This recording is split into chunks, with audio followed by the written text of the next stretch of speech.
Russia's invasion of Ukraine, which kicked off in February 2022, has caused devastating losses, hundreds of thousands of soldiers and civilians dead, millions displaced. The world's been pushing for peace, but it's been a rocky road.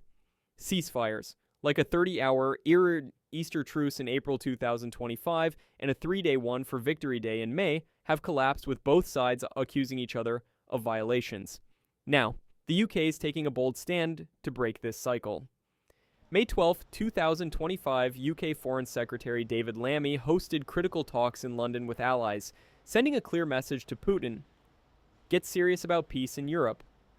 The UK, alongside European leaders like France's Emmanuel Macron and Germany's Friedrich Merz, is demanding a 30-day unconditional ceasefire in Ukraine as the foundation for any serious negotiations. This is a time for Vladimir Putin to get serious about peace in Europe, to get serious about a ceasefire, and to get serious about talks. Lammy didn't mince words, warning that if Russia doesn't step up, the UK and its allies are ready to respond. Think ramped-up sanctions and more military aid for Ukraine. Prime Minister Keir Starmer was in Kyiv just days before, on May 10th, standing shoulder to shoulder with Ukrainian President Volodymyr Zelensky and other European leaders. Starmer called Russia the sole obstacle to peace, saying there's only one country standing between peace, and that's Russia.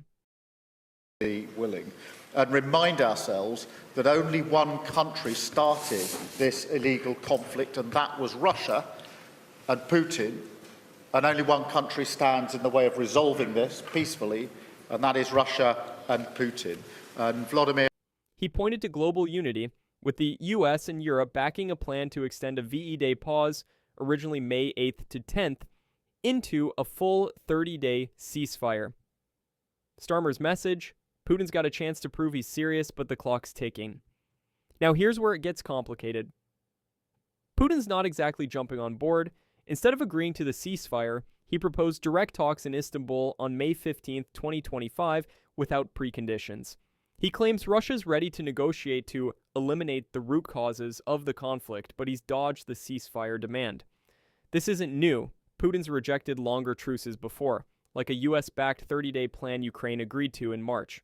Ukraine's Foreign Minister Andriy Sybiha called out a 3-day ceasefire in May as a theatrical show, saying, "Why wait? If Russia wants peace, ceasefire now." The UK and Ukraine are crystal clear. No ceasefire, no talks. Zelensky's team insists on a lasting, durable 30-day truce before sitting down, accusing Russia of using short pauses to regroup or manipulate. Putin, meanwhile, has a history of setting steep conditions, like Ukraine ceding territory or halting Western armed support, which Ukraine and its allies flat out reject. This standoff's why Starmer and Lammy are skeptical, pointing to Russia's drone attacks on Kyiv during the so-called May 8th to 10th truce as proof of bad faith.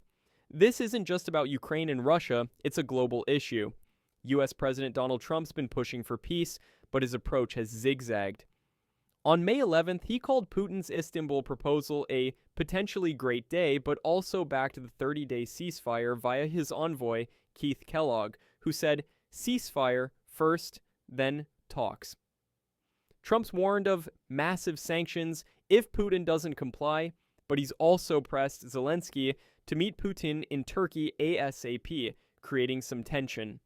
The UK is leading what's called the Coalition of the Willing, with France, Germany, Poland, and others working on a ceasefire plan that includes European peacekeepers to monitor any truce. This is huge because Russia's opposed to Western forces in Ukraine, calling them an occupation. The coalition's also focused on rebuilding Ukraine's economy, with Starmer announcing moves to resume flights and boost investment. But if Putin rejects the ceasefire by May 12th, expect tougher sanctions and more weapons for Ukraine to keep the pressure on. So where does this leave us? The UK is drawing a line in the sand. Putin needs to commit to a 30-day ceasefire, or the world's ready to hit back hard. Will he take the bait, or is this another diplomatic stall? This could be a turning point, or another missed chance.